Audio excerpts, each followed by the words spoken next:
a couple of weeks after that happened, that's when my time was to leave Vietnam on a stretcher.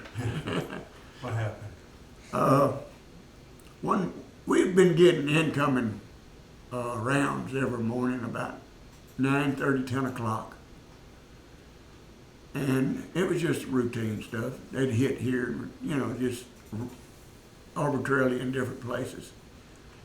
And the enemy really didn't have forward observers like we did. They just aimed at stuff and just pulled the trigger on it and let it go, hoping they would hit something. Well, on May 5th, 1968, 122 millimeter rocket came in and it hit the building I was in, where my communications building was. And I was sitting at the desk decoding some information. Next thing I know, believe it or not, and I've talked to doctors about this, your mind seems like to capture this stuff in slow motion. Mm-hmm. I could smell the rocket fuel and the explosion of the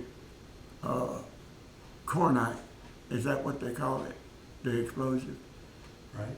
And I could smell that. And as I smelled it, I was flying through the air. And I hit the wall on the other side of the room. And that's all I remember.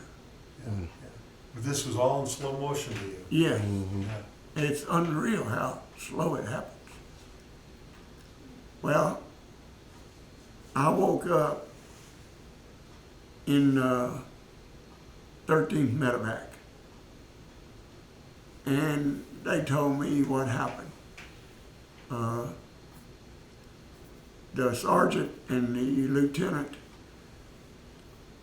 in communications was there at my bedside, and they kind of explained to me that the walls were blowed out on the building, and on top of this building was PSP, which is they use this metal, the CBs uses this metal to make makeshift runways. They lock it together, and it's pretty thick because the planes land on it. Mm-hmm. We used it to put on top of the buildings to stop mortars from hitting, from penetrating, and then put 2 layers of sandbags on top of it. Well, this building collapsed on top of me.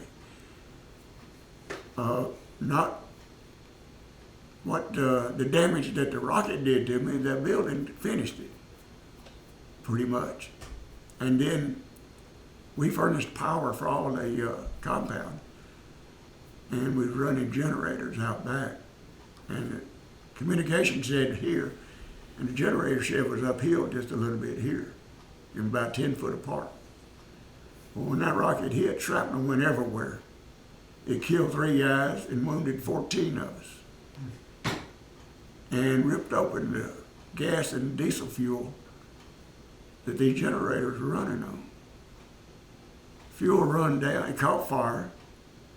Fuel run down to the communications building and started burning it. And I've got some real bad burns on my legs.